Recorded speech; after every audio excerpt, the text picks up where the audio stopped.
Welcome back to my channel and welcome back to my podcast. I am so excited that you're here. We are talking about such an important topic today that I get so many questions about, and I'm really excited. So if you're new here, welcome. My name is Julia. I'm a registered dietitian and I help people all over the world get to the root cause of chronic skin issues, specifically eczema. I work with a lot of complex cases and also with people that have general inflammation, whether you are dealing with gut issues, skin issues, nervous system dysregulation. These are my areas of expertise. So if you haven't subscribed to the channel, then make sure you do that because I do release weekly episodes on various topics, and give this video a thumbs up because I'm sure you're really going to like today's conversation. In this episode, I really want to break down in a clear clinical way for you to understand what histamine intolerance is, what histamine actually is itself, when it is actually a problem and when it's not. And if you've been told by your doctor, by your dermatologist, or even a functional practitioner saying that you need to go on a low histamine diet or you have a histamine issue, then you definitely want to listen to this episode because I'm going to debunk a lot of the misconceptions around histamines and why you actually don't need to go on a low histamine diet. So let's get into it. So let's first talk about what exactly is histamine. Histamine is a molecule that our body has and produces. It's primarily involved in your immune system, in your immune response. It's also involved in your digestion and serves as a neurotransmitter in the brain. So histamine has various functions beyond what it's known for, which is the thing that causes the itch. We actually need histamine in our bodies for our immune system. In the immune perspective, histamine, the molecule, is actually found in mast cells, and these mast cells are naturally found in the body. Now, when you react to something, when your body reacts to something, when your skin reacts to something, whether that's an allergen, a food that you ate, or something environmental, these mast cells release histamines. These histamines are released as a natural body response to an allergen or to an irritation. And this is why you may start to experience symptoms. For eczema, you might notice itching, you might notice redness or hives. But I want to make it really clear that histamine itself isn't a bad thing, okay? Just because you're having an immune response to whatever it is, it doesn't necessarily mean you have a histamine intolerance, and we'll get into that. But I just want to mention what histamine is and how it's actually part of a normal immune response. Now, histamine intolerance is very different, okay? Histamine intolerance is not about histamine being released. If you're reacting to an allergen as a part of your immune response, it does not equal histamine intolerance. Just because you're reacting to something and you're noticing your skin's itchy, it does not mean you have a histamine intolerance. When we see true histamine intolerance, it's that your body is not able to break down histamines. And there's an enzyme that's actually responsible for breaking down histamines, and that's the DAO enzyme, diamine oxidase, that our bodies naturally produce. Now, when these enzymes are not functioning well, then this is where we may start to see issues with histamines because they start to accumulate in the body and your body is not able to break it down. Then you might notice symptoms like more itching or hives. And then there's also other histamine intolerant symptoms like nasal congestion. Sometimes there's even digestive issues and headaches. So histamine intolerance doesn't necessarily just show up as a skin reaction for some people. It can show up in other systems as well. Now, even though I mentioned that it's related to the diamine oxidase enzyme that breaks down histamines, this is probably going to be a separate episode in itself. I actually want to bring on a guest that talks about MCAS, which is mast cell activation syndrome, and histamine intolerance, because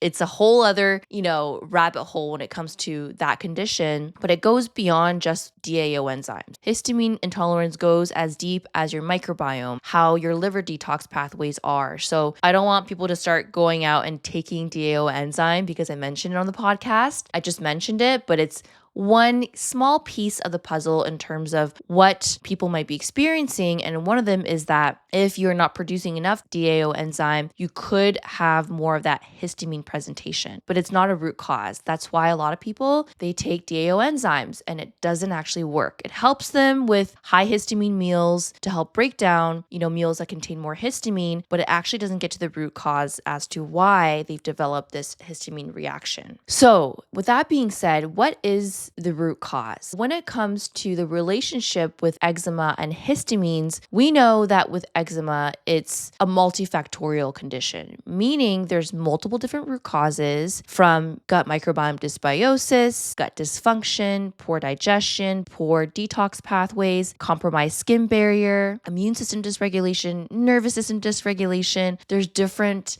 root causes. Because eczema is a condition of your immune system, meaning people with eczema tend to have an overactive immune system. It's actually a Th2 dominant condition. And what that means is that your system is more sensitive to things compared to a person who doesn't have eczema. You might notice more allergies, inflammation, reactions to the environment, reactions to food. That's part of the Th2 dominant response for people with eczema. And so when you have this immune response, you are going to have histamines that are involved because histamines are involved in the immune response, which I just explained earlier in the episode. And that's why itching is a common symptom of eczema because there is a histamine element to it, but it's not an intolerance. Histamine and eczema is like a downstream effect of inflammation. So you've experienced this trigger, right, to the environment, to food, to a root cause, and now you're experiencing the itching as a result of the histamines being released from that trigger or that root cause.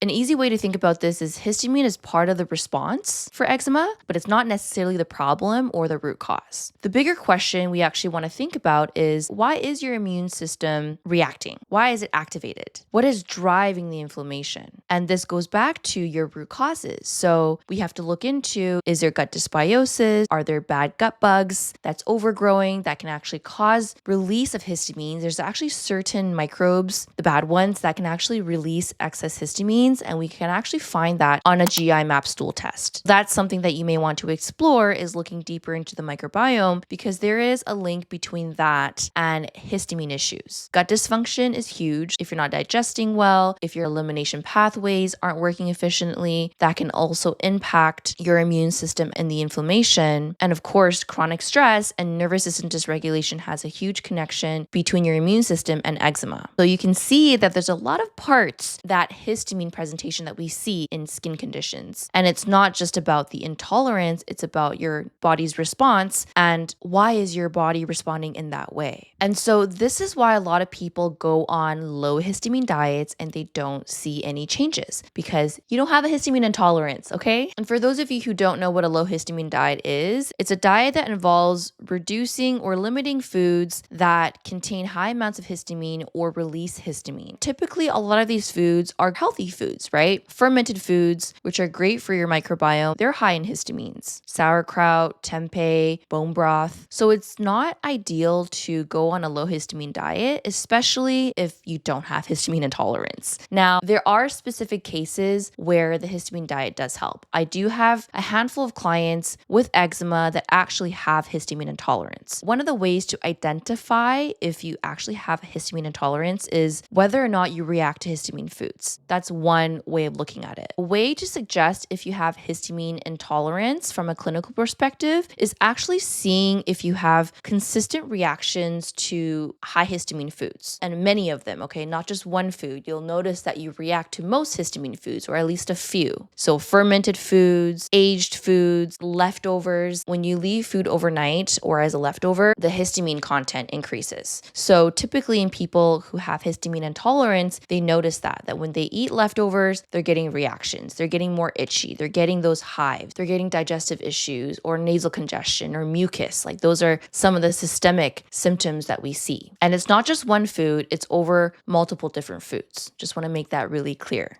And typically for histamine intolerance, we do see a threshold. So for example, some people eat a little bit of sauerkraut and have no symptoms, but as soon as they have like a little bit more or half a cup or 1 cup, as soon as they start to increase the dose, they start to notice symptoms. We see that as a big clue when it comes to histamine intolerance. We also see the symptoms sort of more obvious. If you eat something that's high histamines, we notice it within a few few minutes for severe cases, sometimes a few hours, or by the end of the night. And then we also see multi-system symptoms, meaning that if you have a true histamine intolerance, you might not just notice it in your skin, like itching is one of them, but hives are pretty common, chronic urticaria. You might also notice symptoms in the gut, so bloating or diarrhea. I see a lot of like mucus production, nasal congestion for my histamine intolerance clients. If you notice improvement on a low histamine diet, that also gives us a clue that you have some sort of systemic histamine issue going on that we want to look deeper into, because again, histamine intolerance isn't a root cause. We do want to look deeper into that, whether it's through stool test, medical history, were you exposed to mold. There are different root causes that can lead to histamine intolerance, which we'll talk about in a separate episode because I want to bring an expert on to talk about what that looks like. But from an eczema perspective, and this is my expertise, I just want to make it clear it's more common for you not to have a histamine intolerance than for you to have one.